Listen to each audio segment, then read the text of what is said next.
Very good afternoon. कल हमने पढ़ा था इलेक्ट्रिक फील्ड और इलेक्ट्रिक फील्ड लाइंस। आज हम नेक्स्ट टॉपिक की बात करेंगे, इलेक्ट्रिक डायपोल। जैसा कि नाम में ही डायपोल लिखा है, डायपोल का मतलब होता है दो पोल। तो इलेक्ट्रिक डायपोल है क्या? इलेक्ट्रिक डायपोल एक ऐसी सिस्टम है जिसमें दो चार्ज होते हैं, एक प्लस क्यू और एक माइनस क्यू। तो सेम चार्ज हैं, मैग्नीट्यूड सेम, लेकिन साइन अपोजिट, एक पॉजिटिव चार्ज और दूसरा नेगेटिव चार्ज। और ये चार्ज एक दूसरे से बहुत क्लोज होते हैं, इनके बीच की डिस्टेंस जो है वो बहुत ज़्यादा नहीं होनी चाहिए। The charge are close to very the charge are very close. तो ये जो सिस्टम बना है, सिस्टम को हम कहते हैं इलेक्ट्रिक डायपोल। तो क्या हुआ इलेक्ट्रिक डायपोल? इलेक्ट्रिक डायपोल एक ऐसा सिस्टम होता है जिसमें दो अपोजिट लेकिन सेम मैग्नीट्यूड वाले चार्ज बहुत क्लोज होते हैं। तो डेफिनेशन लिखी हुई है, an electric dipole is a pair of equal and opposite charges separated by A small distance. Example, जैसे वाटर मॉलिक्यूल्स है, कार्बन डाइऑक्साइड मॉलिक्यूल्स है, एक्स वाई जेड जो भी मॉलिक्यूल्स होते हैं वो इलेक्ट्रिक डायपोल की तरह काम करते हैं, क्योंकि उनमें पॉजिटिव चार्ज होता है न्यूक्लियस पर, और बाहर की साइड जो होता है इलेक्ट्रॉन्स होते हैं उसमें नेगेटिव चार्ज है। तो जितना पॉजिटिव चार्ज है उतना ही नेगेटिव चार्ज होता है, और डिस्टेंस बहुत बीच की कम होती है, तो वो एक इलेक्ट्रिक डायपोल बनाते हैं। तो ईच मॉलिक्यूल्स बिहेव लाइक अ इलेक्ट्रिक डायपोल। एग्जाम्पल आते हैं, एग्जाम्पल लिख सकते हैं। नेक्स्ट हम बात करते हैं इलेक्ट्रिक डायपोल मोमेंट की। तो इलेक्ट्रिक डायपोल मोमेंट क्या है? इलेक्ट्रिक डायपोल मोमेंट, जो अभी हमने इलेक्ट्रिक डायपोल लिया,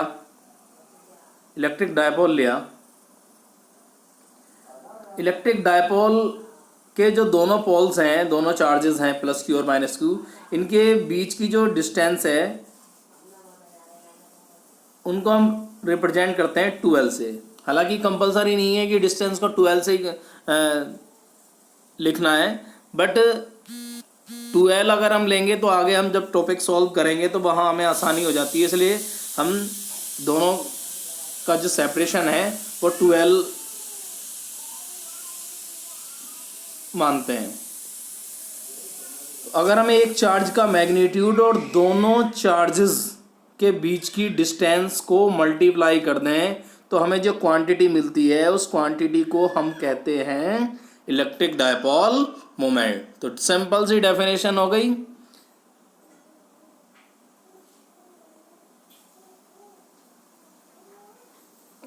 क्या डेफिनेशन बनी कि the product of magnitude of charge of dipole multiplied by distance between the charges is called dipole moment. एक वेक्टर क्वांटिटी है, यूनिट हम निकाल सकते हैं। चार्ज की यूनिट होती है कूलाम और डिस्टेंस की यूनिट होती है मीटर, तो यूनिट होगी कूलाम मीटर। डायरेक्शन बहुत पूछता है कि इलेक्ट्रिक डायपोल मोमेंट की डायरेक्शन क्या होती है, तो डायरेक्शन होती है नेगेटिव टू पॉजिटिव चार्ज। अब हम अगर किसी इलेक्ट्रिक डायपोल को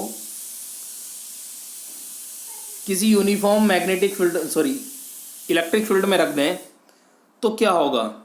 तो हम नेक्स्ट टॉपिक की बात कर रहे हैं, torque on electric dipole in a uniform electric field.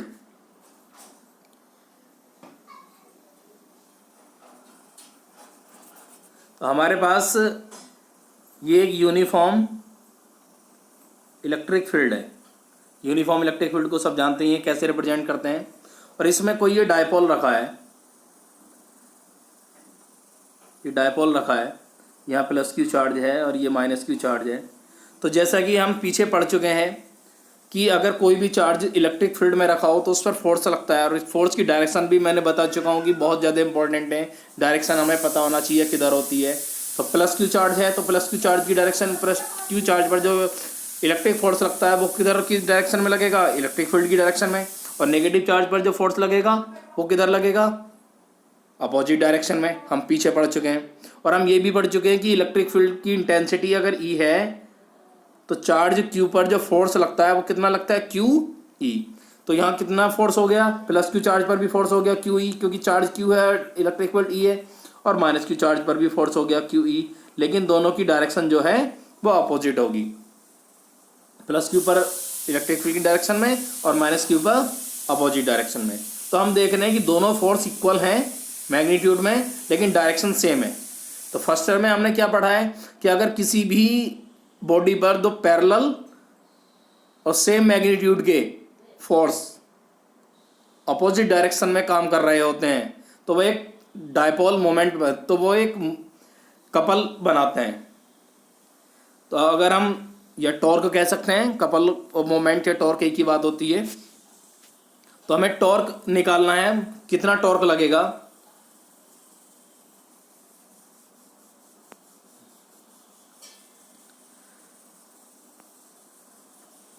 तो हम देख रहे हैं कि टॉर्क जो होता है उसका फॉर्मूला होता है फोर्स का मैग्नीट्यूड। तो फोर्स कितना हो गया, क्यू ई,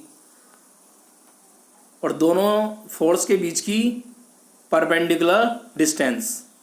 तो ये फोर्स ये रहा और दूसरा फोर्स ये रहा, तो इनके बीच की परपेंडिकुलर डिस्टेंस ये है। लेंथ कितनी होती है डायपोल की, हमने अभी पढ़ा है 12।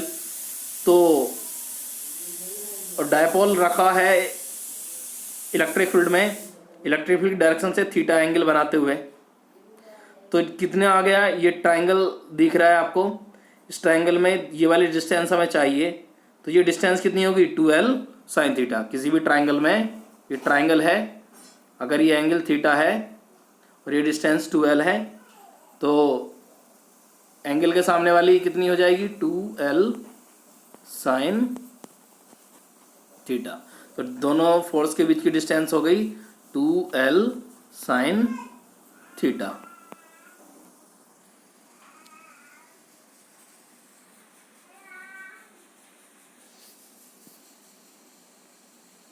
Sine theta. तो कितना बन गया ये हमारा, हम इसे लिख सकते हैं तो is equal to Q, 2l को हमने पहले लिख दिया, ई बचा और साइन थीटा बचा। क्यू इंटू 2l अभी हमने पढ़ा है क्या होता है, मैग्नेटिक, ये जो क्यू इंटू 2l है अभी हमने पढ़ा है कि ये होता है डायपोल मोमेंट। तो हम इसे लिख सकते हैं tau is equal to P E sine theta. यही हमारा रिक्वायर्ड फॉर्मूला आ गया। अगर हम वेक्टर फॉर्म में लिखना चाहें तो हम लिख सकते हैं tau vector is equal to P vector cross E vector, ये लिखा हुआ है। टो की वैल्यू मैक्सिमम होगी, फॉर्मूला से हमें पता है, टो का फॉर्मूला लिखा हुआ है P E sine theta. Tau की वैल्यू मैक्सिमम होगी अगर साइन थीटा की वैल्यू मैक्सिमम हो, और साइन थीटा की मैक्सिमम वैल्यू होती है 1, और 1 तब होगा जब थीटा इज इक्वल टू होगा 90। इसका मतलब क्या है, थीटा 90 का मतलब है कि जो डायपोल है वो इलेक्ट्रिक फील्ड की डायरेक्शन के परपेंडिकुलर रखा हो। तो यहाँ से एक नंबर का क्वेश्चन भी बन गया कि इलेक्ट्रिक डायपोल पर लगने वाला जो टॉर्क होता है वो मैक्सिमम कब होता है, तो मैक्सिमम तब होता है जब वो फील्ड की डायरेक्शन के परपेंडिकुलर रखा हो।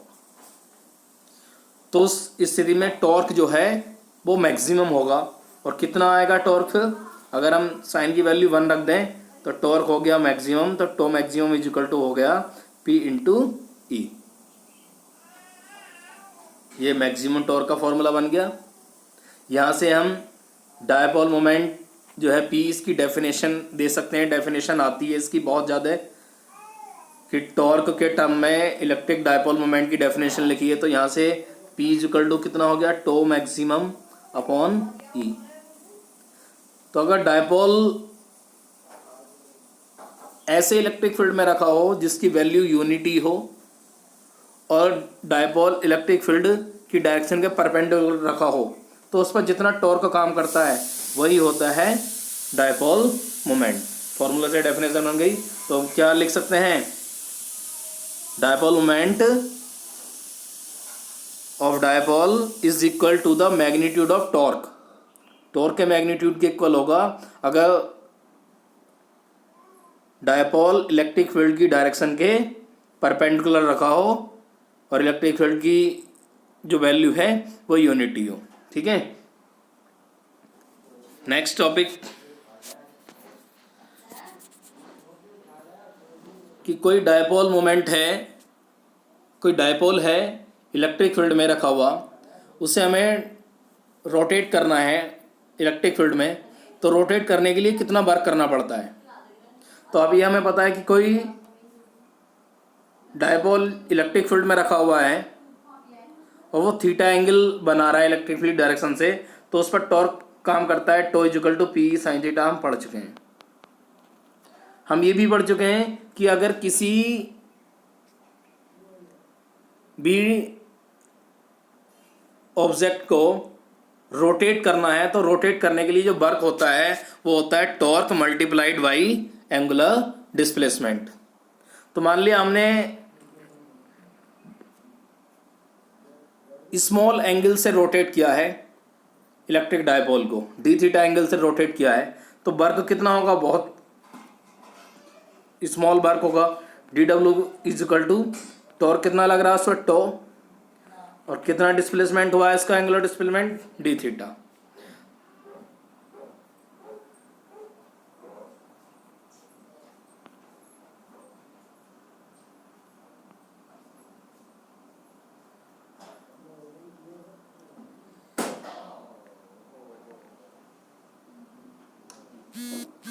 यहां से हम टो की वैल्यू रख दें, लेकिन हमें मान लिया हमें उसे रोटेट करना है थीटा 1 एंगल से थीटा 2 एंगल तक। तो अब क्या कर देंगे, जो इक्वेशन है इस इक्वेशन का हम इंटीग्रेशन कर देंगे, और जब हम इस इक्वेशन का इंटीग्रेशन करेंगे तो हमें क्या मिलेगा,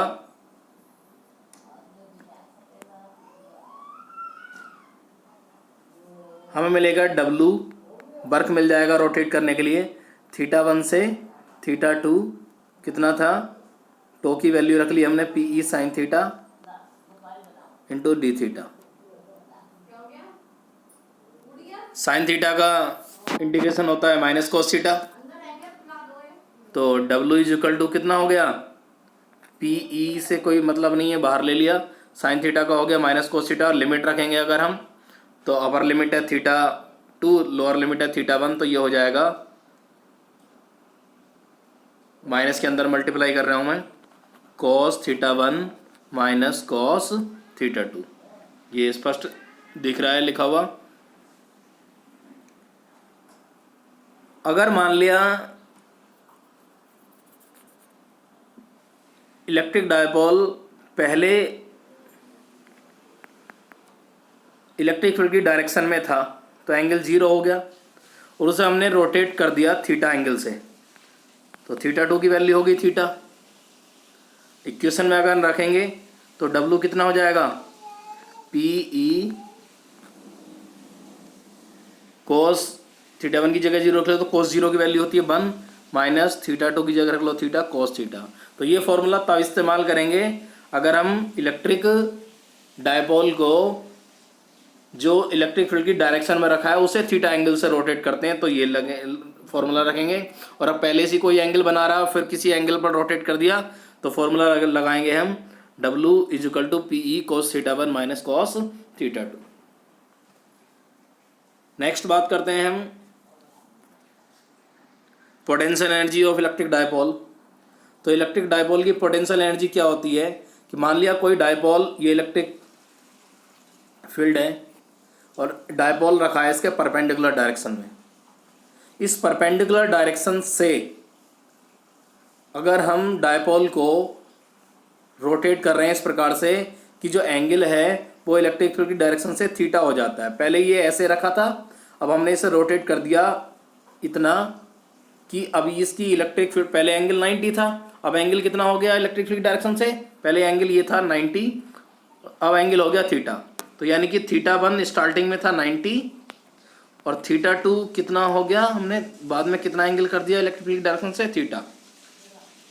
तो जितना वर्क डन हुआ वह वर्क डन इस इलेक्ट्रिक डायपोल की पोटेंशियल एनर्जी के इक्वल होता है। तो क्या हुआ पोटेंशियल एनर्जी की डेफिनेशन, कि किसी भी इलेक्ट्रिक डायपोल को इलेक्ट्रिक फील्ड की परपेंडिकुलर डायरेक्शन से किसी पर्टिकुलर डायरेक्शन तक रोटेट करने में जो वर्क डन होता है उस वर्क डन को हम पोटेंशियल एनर्जी कहते हैं, लिखा हुआ है।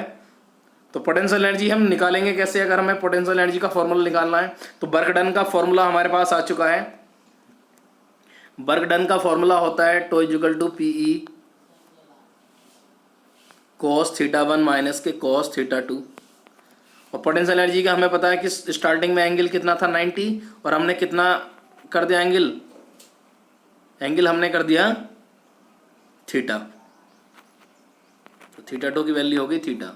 तो वर्क डन जो होगा वो पोटेंशियल एनर्जी के इक्वल हो जाएगा अगर ऐसा होता है। तो cos θ1 हो जाएगा cos 90 की वैल्यू होती है 0, तो ये टर्म खत्म हो जाएगी, तो कितना आ जाएगा माइनस के पीई cos थीटा, क्योंकि माइनस के cos θ2 बचेगा, θ2 की जगह थीटा रखेंगे तो माइनस के पीई cos थीटा। तो ये हो गया पोटेंशियल एनर्जी का फॉर्मूला। पोटेंशियल एनर्जी पूछता है स्टेबल फॉर्म में और नॉन स्टेबल फॉर्म में। तो इलेक्ट्रिक डायपोल स्टेबल होता है अगर थीटा की वैल्यू 0 होती है, और अनस्टेबल होता है इलेक्ट्रिक फील्ड में इलेक्ट्रिक डायपोल जब थीटा की वैल्यू 180 होती है। तो पोटेंशियल एनर्जी में अगर हमें निकालनी है पोटेंशियल एनर्जी स्टेबल फॉर्म में, जब स्टेबल है इलेक्ट्रिक डायपोल तो थीटा की जगह 0 रख लें, तो फॉर्मूले में थीटा की जगह 0 रखेंगे तो cos 0 की वैल्यू 1, तो u is equal to minus के पी।